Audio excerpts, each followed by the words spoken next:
Okay, happy Wednesday racing, bayang karerista. At araw nga tayo Miyerkules, no? December 17, 2025. At balik Metro Turf yung karera natin for this Wednesday nga. At 7 karera tayo, usual Wednesday racing schedule. Start time alas 5 ng hapon. Simulan na nga natin, medyo mahirap yung lineup natin for today, no? Race 1. 3-year-old maiden race placers, distansya 1,200 meters, start ng winner take all.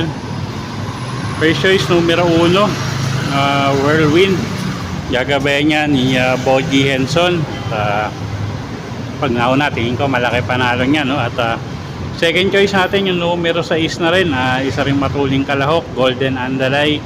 Apoy Asuncion yung re-renta dyan, fresh from Gold Cup victory, no? At siya nga yung second choice natin.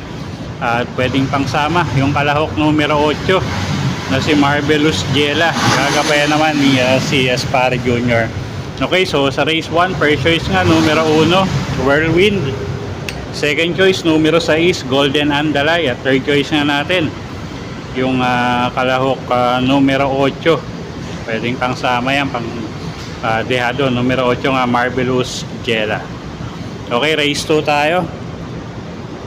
Race 2, start ng pick 6, class 4, 42 to 56 bracket, distansya 1,200 meters. Okay, solo ko na to, no? Kalahok numero 1 na si Warhammer. Alison Pabilik yung re-renta dyan, medyo mababa yung laban niya ngayon, no? So solo ko na ngayon, numero 1, Warhammer. Kung gusto nyo yung pang-protection, tingin ko pwede yung numero 2, baka alagwa sa unahan yan, although may mga matutulin din dito, no? Pero medyo matapang sa laban niya si Darna pagka nauna, so second choice natin yan, or pwedeng pang protection kung kurso natin nyo.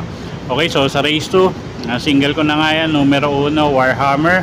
Kung gusto nyo pang protection, pwede yung kalahok numero 2 na si Darna. Okay, race 3 tayo. Race 3, start ng pick 5,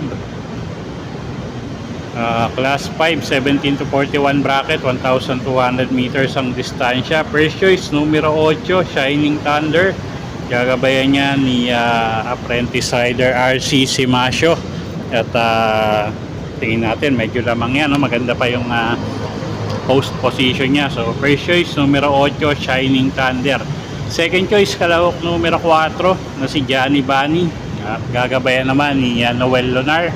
At pag nilabasin ng connection niya, tingin ko may panalo rin. Okay, so second choice natin yan, numero 4, Johnny Bunny. Okay, so sa race number 3, first choice nga numero 8, Shining Thunder. At second choice, kalahok numero 4, Johnny Bunny. Okay, next race tayo. Race number 4, start ng pick 4, class 5, 17 to 41 bracket, distansya 1,200 meters. Magulong karera to, anybody's race. First choice natin, numero 7, leader of the band, Ace Aguila yung re-renta dyan. Medyo mababa na yan sa grupo. Pag nilabas ng connection, tingin natin malaki panalo niya, no? So first choice numero 7, leader of the band. Second choice, kalahok numero 5 na si Golden 8, gagabayan naman ni Pabs Cabalejo. Pwedeng iuna yan, pwedeng isunod. So second choice natin yan. At pwedeng pangsama, pang dehado, kalahok numero 3 na si Malbatan Island, gagabayan naman ni Pati Dilema. Okay, so sa race 4, first choice nga numero 7, leader of the band. Second choice, kalahok numero 5, Golden 8. At third choice nga natin, kalahok numero 3, Malbatan Island. Okay, next race tayo, race number 5. Race 5, class 5, 17 to 41 bracket, distansya 1,200 meters. Anybody's race na naman. First choice natin, kalahok numero 1, Great Angie. Sasakay ni Ryan Base, isang dilemating kabayo, pero tingin ko hindi na magpapaiwan ng gusto to dito, no? At siya nga yung first choice natin. Second choice, kalahok numero 3, Imperial Queen. CM Pilapil naman yung re-renda dyan. Ito gamay din ni Christian Pilapil. So tingin natin malaki rin panalo niyan. At third choice na natin dito yung kalahok numero 5 na si Early Bird. Gagabayan naman ni Jeff Pakaykay. Okay, so sa race number 5, first choice nga numero 1, Great Angie. Second choice, kalahok numero 3 na si Imperial Queen. Third choice nga natin, kalahok numero 5, Early Bird.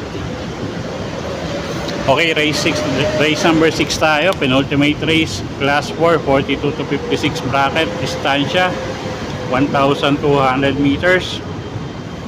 Single na natin to, kalahok numero 4, Jayobel's Glory. RCC Masyo yung re-renda dyan, isang imported horse at napakagaang ng laban ngayon tingin ko, no? So single na nga natin yan. Kung gusto nyo pang protection, pwede yung kalahok numero 2 na si Top Feeding. Gagabayan naman ni Jiger Paano. At napakaganda nga ng mga ikinikilos niyan lately. So gusto nyo pang protection, pwedeng pang sama yan. Okay, so sa race number 6, single na nga natin yan, numero 4, Jayobel's Glory. At kung gusto nyo pang protection, pwede yung kalahok numero 2 na si Top Feeding. Okay, race 7 tayo, last and final race for the day. Class 5, 17 to 41 bracket, 1,200 meters, paratingan, anybody's race din to. First choice natin, numero 8, Days X Makina, Alison Pabilik yung sasakay dyan.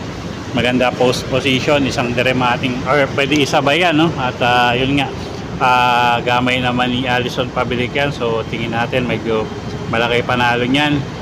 Ang second choice yung kalahok numero 1, no, na si Angry Maxine. Gagabayan naman ni JL Santiago. At ayan, pag nauna tingin natin medyo malaki rin panalo nyan. At siya nga yung second choice natin. Third choice natin dito yung kalahok numero 3 na si Golden Petita. Gagabayan naman ni Ryan Base. Okay, so sa race 7, first choice numero 8, Days X Makina. Second choice, kalahok numero 1, Angry Maxine. At third choice nga, kalahok numero 3, Golden Petita. Okay, so yun po yung mga giya natin para sa araw ng Miyerkules, December 17, 2025. Sana po yung makatulong sa pagpili nyo ng mga tatayaang kabayo. Inuulit ko po, kayo pa rin po masusunod kung saan nyo itataya yung pinagpaguran yung pera. Good luck po at happy Wednesday racing, bayang karerista.